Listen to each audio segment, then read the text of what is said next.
Bismillahirrahmanirrahim. Assalamualaikum warahmatullahi wabarakatuh. Jumpa lagi dengan saya di Abil Maiwa Channel. Jadi teman-teman, channel ini merupakan channel pendidikan tempat kita berbagi tentang aplikasi pendidikan Microsoft Office serta tips dan triks komputer. Jadi di video kali ini teman-teman ya, kembali lagi Admin akan membahas soal yang berkaitan dengan kompetensi teknis profesional ya.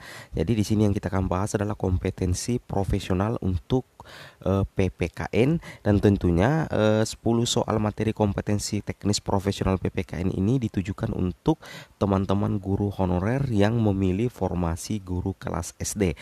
Karena perlu teman-teman pahami bahwa di kompetensi teknis nanti itu ada dua jenis teman-teman ya. Yang pertama kompetensi teknis pedagogik, dan yang kedua adalah kompetensi teknis profesional. Dan PPKN adalah mapel wajib dalam kompetensi profesional selain IPA, bahasa Indonesia, IPS untuk diteskan di P3K guru kelas SD. Seperti itu teman-teman ya. Oke teman-teman, tanpa berbasa-basi lagi kita langsung saja ke video materi soalnya. Jadi soal nomor 1 seperti ini teman-teman ya. Jepang menjajah Indonesia selama A 3,5 bulan, B 3,5 tahun, C 3,5 dekade, dan D 3,5 abad. Jadi teman-teman silakan pilih opsi jawaban yang paling tepat, dan saya rasa semua guru-guru honorer itu pasti mengetahui bahwa berapa lama Jepang menjajah Indonesia. Jadi 5, 4, 3, 2, 1. Jawabannya teman-teman di sini adalah B ya. Jadi jawaban yang paling tepat adalah B, yaitu 3,5 tahun. Ya, seperti itu teman-teman ya. Jadi teman-teman ini adalah salah satu soal yang cukup penting ya. Jangan sampai masuk di ujiannya nanti berapa lama Jepang menjajah Indonesia. Oke, kita langsung lanjut lagi ke soal berikutnya, soal nomor 2 ya. Nah, di sini B jawabannya ya. Di sini pembahasannya masih yang nomor 1, pembahasannya Jepang mulai menguasai wilayah Indonesia setelah Belanda menyerah di Kalijati ya. Jadi teman-teman harus pahami bahwa sebelum Jepang ada Belanda, namun Belanda menyerah di Kalijati, Subang, Jawa Barat itu pada tanggal 8 Maret 1942 sampai Indonesia merdeka 17 Agustus 1945. Jadi Jepang menjajah Indonesia itu selama 3,5 tahun teman-teman ya. Jadi Jepang itu menjajah Indonesia selama 3,5 tahun atau 3,5 tahun. Jadi jawaban yang paling tepat atau opsi jawaban yang paling tepat adalah B. Seperti itu teman-teman ya. Oke, kita lanjut lagi untuk soal nomor 2. Soal nomor 2, pengubahan sila pertama dasar negara Indonesia ya. Indonesia saat proses perumusannya menunjukkan bahwa tokoh perumus dasar negara Indonesia itu mempunyai komitmen. Jadi ini berkaitan dengan perumusan dasar negara teman-teman ya. Jadi di sini pengubahan sila pertama dasar negara Indonesia saat perumusannya menunjukkan bahwa tokoh-tokoh perumus dasar negara Indonesia mempunyai komitmen. A. Mengutamakan semangat persatuan, kesatuan, dan nasionalisme. B. Adanya rasa mempunyai terhadap bangsa Indonesia. C. Selalu bersemangat dalam berjuang. Dan D. Mendukung dan berupaya secara aktif mencapai cita-cita bangsa. Nah, kira-kira untuk soal nomor 2 ini kira-kira jawabannya apa teman-teman ya? Nah, jawabannya apa kira-kira untuk soal nomor 2 ini? Oke, 5, 4, 3, 2, 1. Jadi teman-teman silakan komen di kolom komentar. Jadi jawaban untuk nomor 2 ini teman-teman adalah B, yaitu adanya rasa mempunyai terhadap bangsa Indonesia. Jadi tokoh-tokoh perumus dasar negara itu menunjukkan komen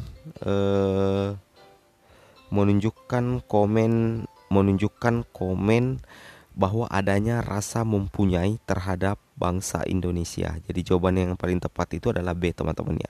Di sini teman-teman untuk nomor 2 ini kita bisa lihat pembahasannya. Nah, pembahasannya di sini jelas ya bahwa saat perumusan dasar negara, ya A teman-teman ya. Jadi jawabannya di sini bukan B ya, sorry. Di sini A, mengutamakan semangat persatuan dan kesatuan dan nasionalisme ya. Ada miskomunikasi ya, sorry. Jadi jawabannya di sini tuh nomor 2, mengutamakan semangat persatuan, kesatuan, dan nasionalisme. Kita lihat di sini di opsinya.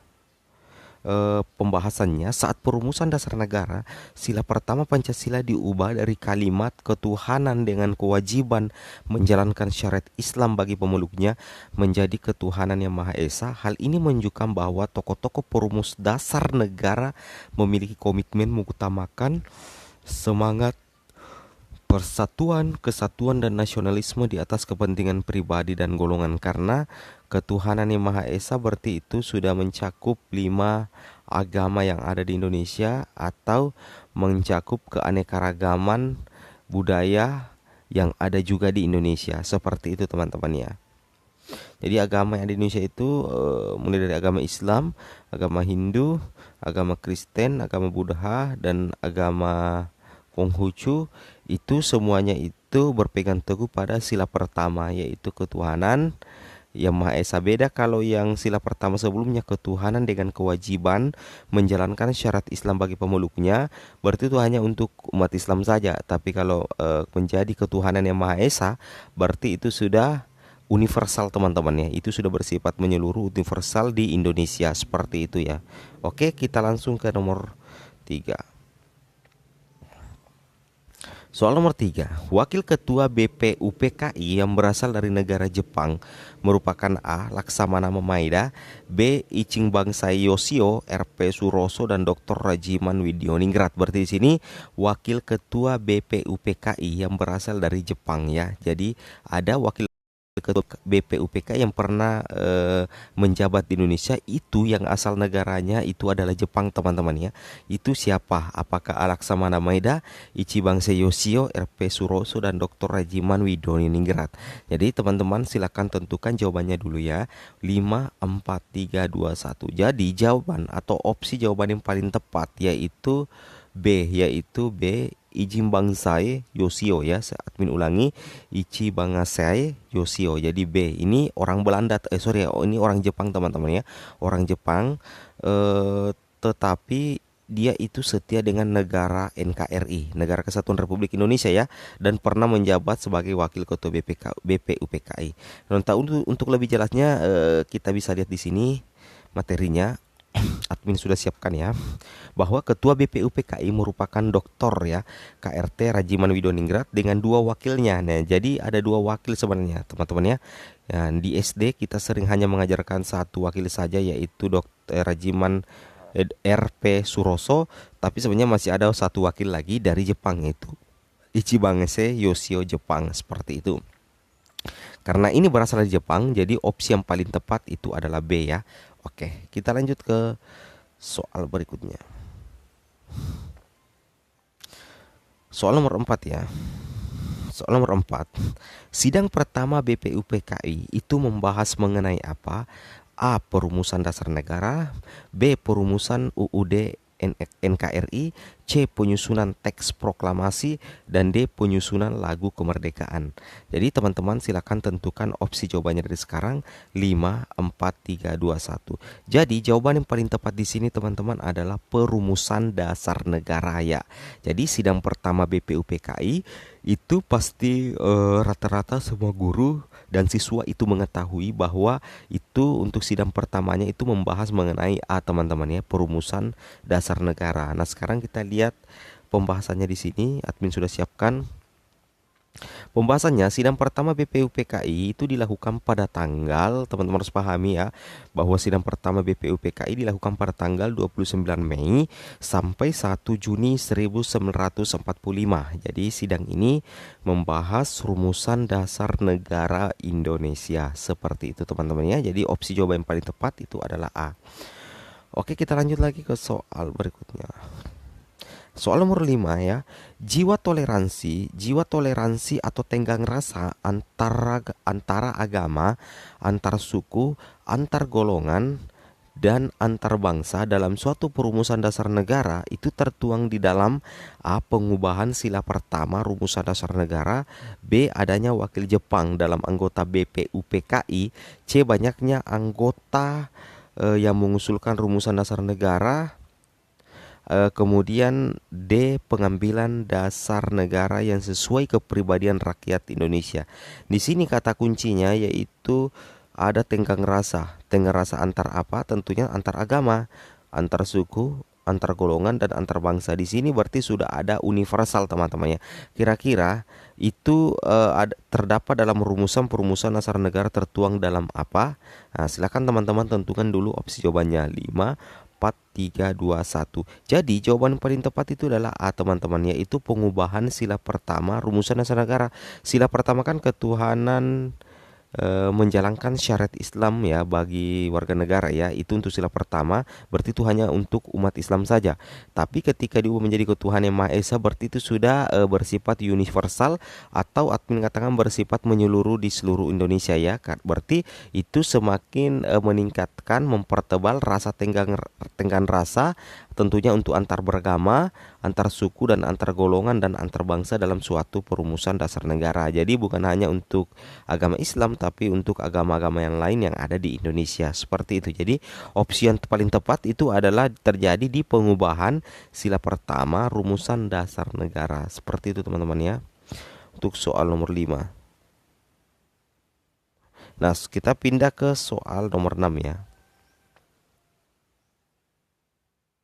Nah, ini pembahasannya pengubahan sila pertama Pancasila dilakukan karena adanya keberatan dari pemeluk agama lain selain Islam, terutama masyarakat Indonesia bagian timur. Bagian timur ya, sikap tokoh. Kita lanjut dulu untuk pembahasan yang tadi. Perumusan dasar negara ini menunjukkan jiwa toleransi antar beragama, antar suku, antar golongan, antar bangsa. Jadi opsi jawaban yang paling benar itu adalah A teman-teman ya. Oke, kita lanjut lagi ke soal berikutnya atau soal nomor 6. Nah, soal nomor 6 ya.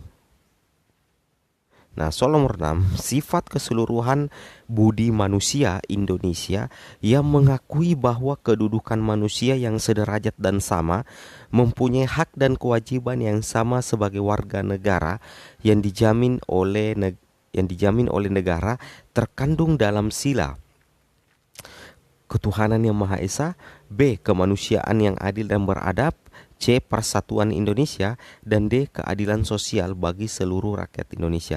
Di sini sikap keseluruhan budi manusia Indonesia yang mengakui bahwa ada kedudukan manusia yang sama. Berarti kata kunci kedudukan manusia yang sederajat dan sama. Nah, berarti kemungkinan besar opsi jawabannya silakan teman-teman tentukan dulu. 5, 4, 3, 2, 1. Jadi jawaban yang paling tepat di sini teman-teman itu adalah B ya. Jadi jawaban yang paling tepat itu adalah B, kemanusiaan yang adil dan beradab. Berarti adil itu, beradab itu berarti ada kedudukan manusia yang sederajat dan sama dan mempunyai hak dan kewajiban yang sama. Jadi memang jawaban yang paling tepat di sini teman-teman adalah B. Di sini kita bisa lihat kita bisa buktikan di pembahasannya. Nah, di sini pembahasan teman-teman ya. Pembahasannya sila kedua, kemanusiaan yang adil dan beradab, mengandung rumusan sifat keseluruhan budi manusia Indonesia teman-teman ya, yang mengakui kedudukan manusia yang sederajat dan sama. Jadi memang opsi jawaban yang paling tepat adalah B. Oke, kita lanjut ke soal berikutnya. Soal nomor 7. Tidak menyontek pada saat ujian merupakan pengamalan nilai Pancasila dalam kehidupan sehari-hari di A. Rumah, B. Sekolah, C. Masyarakat, dan D. Negara. Nah, jadi tidak menyontek pada saat ujian. Nah, itu kalau ada kata kunci di sini tidak menyontek saat ujian. Nah, biasanya ujian itu dilaksanakan di sekolah teman-temannya. Jadi jelas bahwa opsi jawaban yang paling tepat di sini adalah B. Tidak menyontek pada saat ujian merupakan pengamalan. Jadi ada kata pengamalan nilai Pancasila dalam kehidupan sehari-hari di sekolah. Seperti itu ya. Oke, kita lanjut ke nomor 8 ya. Nah, di sini jawabannya ya B. Ini soal yang mudah ya. Nah, nomor 8, menjadi anggota ASEAN merupakan pengamalan butir-butir Pancasila sila. Nah, di sini sudah jelas sekali kira-kira menjadi anggota ASEAN merupakan pengamalan butir Pancasila sila. Jawaban yang paling tepat teman-teman, silakan teman-teman pilih apakah A pertama, B kedua, C ketiga, dan D keempat. Ini soalnya mengenai ASEAN itu menjadi anggota ASEAN merupakan pengamalan butir-butir Pancasila sila keberapa, dan di sini opsi jawaban yang paling cocok teman-teman adalah B ya. Opsi yang paling tepat adalah B, yaitu kemanusiaan yang adil dan beradab ya. Nah, di sini kita coba lihat pembahasannya. Di sini lengkap ya. Nah, ini pembahasannya mengembangkan sikap hormat menghormati dan bekerja sama dengan bangsa lain merupakan salah satu butir Pancasila sila kedua. Menjadi anggota ASEAN berarti bekerja sama dengan bangsa lain, teman-teman. Jadi memang opsi yang paling tepat itu adalah B, bekerja sama dengan bangsa lain. Nah, itu masuk ke dalam opsi B ya. Oke, kita lanjut ke soal nomor 9 ya. Nah, soal nomor 9, berjuang mengharumkan bangsa dalam pagelaran SEA Games merupakan pengamalan butir Pancasila sila keberapa, teman-teman ya. Jadi ini mengenai olahraga ya, olahraga di luar negeri, artinya ada pertandingan olahraga antar negara-negara di kawasan Asia Tenggara. Nah, itu masuk juga ke dalam pengamalan butir Pancasila sila keberapa. Teman-teman bisa tebak dulu jawabannya. 5, 4, 3, 2, 1. Jadi jawaban yang paling tepat di sini adalah ketiga, yaitu C, Persatuan Indonesia. Jadi berjuang mengharumkan bangsa, berarti ada kata mengharumkan bangsa, berarti itu atlet-atlet Indonesia itu bersatu ya untuk berjuang mengharumkan nama bangsa di pagelaran olahraga SEA Games di luar negeri atau di Asia Tenggara. Berarti itu adalah pengamalan butir Pancasila sila ketiga, teman-teman ya. Sila ketiga. Oke, seperti itu. Kita lanjut ke soal berikutnya. Nah, di sini jelas ya. Pembahasannya, sanggup dan rela berkorban untuk kepentingan negara dan bangsa merupakan butir Pancasila sila ketiga. Berjuang mengharumkan bangsa dalam pagelaran olahraga SEA Games merupakan bentuk rela berkorban untuk kepentingan negara dan bangsa. Jawaban yang paling tepat adalah C, teman-teman ya. Oke, kita lanjut lagi ke soal terakhir atau soal nomor 10. Ini adalah soal nomor 10 sebenarnya, teman-teman ya, atau soal anggaplah nomor 10. Nah, di sini berikut ini yang tidak termasuk hal pokok laporan panitia perancang undang-undang dalam sidang kedua BPUPKI pada tanggal 14 Juli 1945 merupakan A, pernyataan Indonesia Merdeka, B, pembukaan Undang-Undang Dasar, C, Undang-Undang Dasar Batan Tubuh, dan D, Pancasila. Nah, seperti biasa untuk soal nomor terakhir itu adalah untuk teman-teman jawab sendiri ya. Jadi silakan teman-teman jawab untuk soal nomor 11 atau nomor 10, kemudian jawabannya teman-teman, opsi jawaban teman-teman pilih, silahkan komen di kolom komentar ya, kita diskusi di kolom komentar, teman-teman ya.